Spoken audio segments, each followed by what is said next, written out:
Now, there are a few good men that are part of WOAMTEC, as I mentioned before. Everybody needs a good guy around. And I want to introduce you to one of those good men right now. This gentleman is the president, CEO, both of the Orlando Christian Chamber. Please welcome to the set today, Mark Goldstein. Thank you so much for being here today. I'm so glad to have you. It's a pleasure to know you. Oh, it's a pleasure to know you too. And I'm glad I'm one of those few good men. I am too. I am too. And you are a very, very nice gentleman. And you've made a lot of great connections for me. So first I want to tell them a little bit about who you are and what you do. Thank you. Well, with the name Goldstein, you kind of wonder, well, how can you be part of a Christian Chamber of Commerce?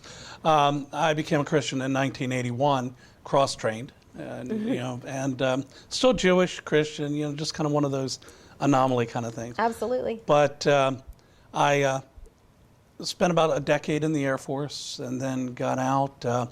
My goal was to be the first Jewish president of the United States. Somewhere along the line that changed, and instead of going to law school, I went to seminary. I was a pastor for a couple of years, and then I realized that my calling was really in the marketplace.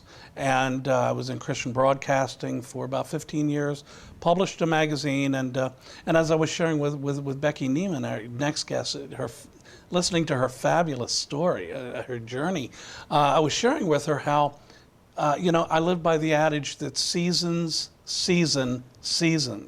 So my whole background, everything I've gone through just kind of came together when I was asked to take over the Central Florida Christian Chamber, and that was about 4 years ago. Isn't it great how God works all that out for you? Absolutely. I think it's terrific. Now the Chamber, we kind of came together because we have mutual philosophies in how to build relationships. Mm-hmm. So talk to me a little bit about what you suggest to your members and what's important to you in relationship building. Well, first of all, folks know that around me you can't use the N-word, which is networking. I do not believe in networking. I believe in relationship building. And I think the difference is subtle but significant. I think when the average person thinks about networking, going to an event, it's about how many business cards I can get out, how many I can get back, how many people I can tell what I do. And at the end of the day, it just doesn't work. At our lunches once in a while, and I think you've heard me do this, I'll ask the audience, let me see a show of hands, those of you who have a product or service to sell. Every hand goes up. Then I ask them, all right, put your hands down. Now let me see a show of hands of those of you who came here today to buy something. Not a hand goes up. Mm-hmm. So I said, okay, what are you doing here today to make this time worthwhile? For me, when people go to network, they're going in a sales mode. When they show up somewhere to relationship build, they're going there in a servant mode. And, Zig Ziglar said it best. You can have everything in life that you want if you help enough other people get what they want. So what I encourage people to do when they go to these meetings, if you get a card, listen to what somebody's saying. Look, we have one mouth and two ears. We should use them proportionately. Listen to what somebody is saying. Find something that is of an interest or that you can latch onto. Find a time after that event to get together to kind of drill down to see how something that you can do can help them. At the end of the day, every call you go on is going to be successful because there's going to be something positive that happens from that. Plus, you help so many other people get what they want. It's almost natural that people want to respond to help you because there's so many times when in everything you do and everything you say that people are just wanting from you, that when somebody actually says, how can I help you? How can I assist you in reaching your goals? It shocks you, Mm-hmm. It really does shock you. It's like, why do you want to help me? Mm-hmm. and it really changes the dynamics of the relationship. Sure. Now, when you refer people to other people, you do it in a very creative way. Can you talk about how you help other people reach their goals? Absolutely. And actually, there's three categories. You have cold calls, referrals, and recommendations. Cold calls stink. Nobody likes cold calls. And we all know when we've gone to some of these meetings and somebody would say, well, here, you do this, you should call this person or that person. They may need your service. They probably don't know me too well, so don't use my name. Chances are they do know them well, and that's why they don't want them to know their name. Right. Cold calls are terrible. In my way of thinking, they're a waste of time. Then you have referrals. Referrals are one step up, I think, from cold calls, in that somebody will say, well, this person, I know they could use your service. Give them a call. You can use my name. Mm-hmm. But, okay, that might get you in the door.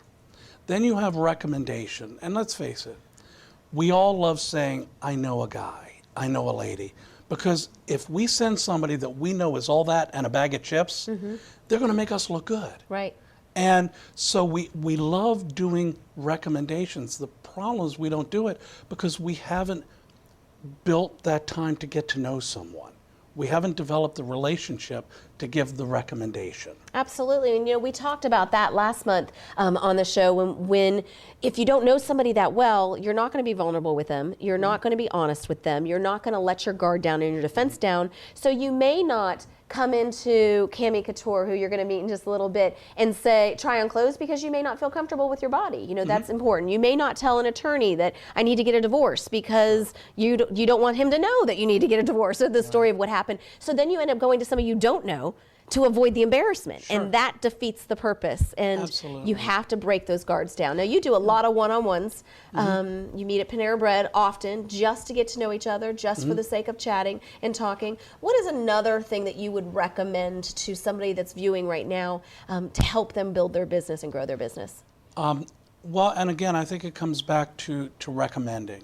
I think what you want to do is, if you have a customer or a client that you've done a good job for, go to them, ask them if they would purposely send an email to somebody else in your behalf, outlining what you've done for them and how they can benefit. Now, you asked earlier how is a unique way that I do it.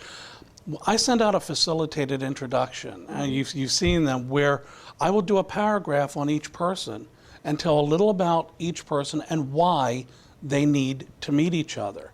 And what's wonderful is seeing these emails go out and then watch the dialogue, because I get copied on it, how that came together. If somebody does it, look, we're so eager to complain when somebody does a bad job for us. However, how often do we give attaboys to those who've done an outstanding job? Somebody that you know very well in insurance, she did an incredible job for my mother and father who had let their insurance lapse. And the way it worked out on a Sunday afternoon, she not only worked it out to where they didn't get penalized, but they actually got a better rate. It was incredible. I was blown away. That week, I sent out an email to every one of the chamber members outlining the story. Her phone started ringing that day of people saying, I want to do business with you. It's all because of taking the time to make a recommendation. Absolutely. I love it. And it's so point on accurate, because people want, they'll thank you for recognizing them. Sure. So they become more loyal to you. But B, people want to do business with people, and you don't say you're qualified because you have a degree or you have a bunch of, recommendations as far as on your resume is concerned. It's the recommendations that come from the people in your community, that really matter and make a difference. Now, I know we've just created a partnership with the Chamber. So if you're local and you're watching us live today, I want you to know that you can join the Chamber, or the Christian Chamber of Commerce, which tell them how often you meet. Actually, we meet at least twice a week for different events. We have our monthly lunch. We have Business After Hours, which is tomorrow night. And then we have what we call Fellowship Fridays, where we meet at various bars. Since we're a regional chamber, we meet at various chamber members' locations throughout Central Florida on Friday morning and Friday afternoon. And but the relationship we have, and by the way, let me just say that when I took over the chamber, I don't believe in reinventing wheels. I'm very much into collaboration, not competition. Look, WOAMTEC is member-driven. You pay a fee for the year. The chamber is member-driven. You pay a fee for the year. If I would not talk about WOAMTEC because I'm afraid of my members choosing WOAMTEC over the chamber, I need to get out of business. And furthermore, if somebody can't be part of our chamber and WOAMTEC, they probably shouldn't be in business anyway. Absolutely. So, but I knew in taking over the chamber, we wanted an emphasis to offer something specifically to women, because we know that there are women in business sometimes have a lot of times have a tougher time than guys.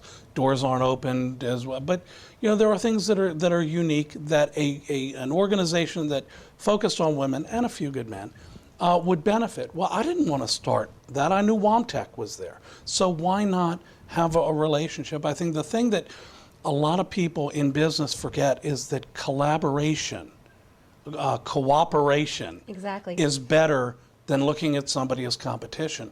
And especially if you're a consultant, you want to have a relationship with people who do complementary, to where if you're in with a client and they say, well, can you do this? You're going to say, you bet I can.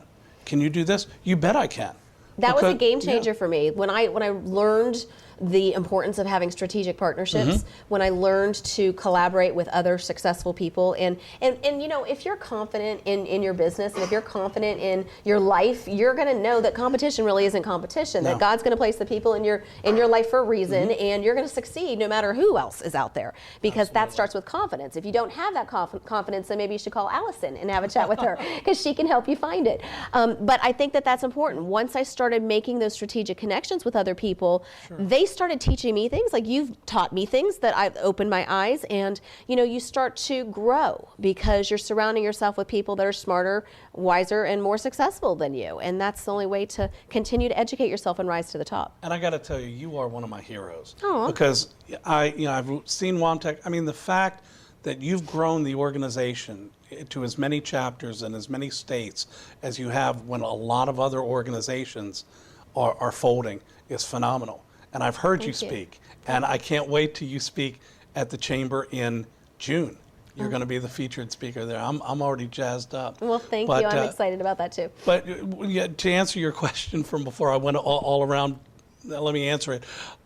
If a WOAMTEC member wants to be a Chamber member, when they join, we'll give them their first lunch at the Chamber free, which is a $25 savings. And then tomorrow night, which will be Thursday night, we have a business after hours in Lake Mary. Typically it's for members only. However, if there is a WOAMTEC member who would like to attend, they can. And I guess the simplest way to have them do it, if it's okay, they can call me on my cell. Okay, absolutely. And then I'll just tell them how they can register. You can call 407-484-3899. And if you call right now, you're going to make my phone vibrate, and I'm going to enjoy that. So call now, 407-484-3899. That's awesome, Mark. Thank you so much for sharing and being with us today. Now, give them one more suggestion. If they're out there and their business is struggling and they don't know how they're going to make ends meet, or they're going month to month and they're still not recovering from this recession, because I think that that's one thing that I've learned, is there's still so many people that are out there that are trying to learn, or trying to pull themselves up out of that deep hole that the nation just went through. If you had one advice for them, what would you say to somebody that's struggling with that much adversity? Find a mentor in the same line of business that they're in, that's been doing it for a lot of years, that there's a lot of wisdom in calling on somebody with wisdom. And I think, just learning from the masters, if you will, and just finding people who can walk you through it, and who know, who are wearing the shoes that you're wearing, or in right. the footsteps you're in. That's a great suggestion. One thing that I can tell you that I have experienced in the photography industry before we started WOAMTEC. My husband and I did a lot of training and education for photographers across the world, and we've published several photography books. And Jeff used to always say, well, you're telling them all of our marketing secrets when you debut this book. And it's like, well, that's okay, because by the time the book debuts, it's going to be 9 months later. Yeah. I'll have changed everything. We'll do something different. So someone that is successful is not going to be intimidated by sharing with you. As a matter of fact, they're going to be proud of the success that they've accomplished, and they're going to want to share with you and mentor you, because they look at you possibly as the next generation or the future of their business. So I think that that's wonderful. Thank you so much for being here today. Thank you so much for sharing. Is there anything else that we forgot to talk about that you want to make sure we covered? No, I think that does. It was just an absolute honor and privilege to be here. For those of you who have never sat in this set before, it's pretty incredible what you do. It's just, WOAMTEC is just an absolutely incredible organization, and I'm just thrilled to be a member, and I'm thrilled to be able to recommend you to our chamber. Well, likewise, back at you. Thank you so much, Mark. I appreciate you.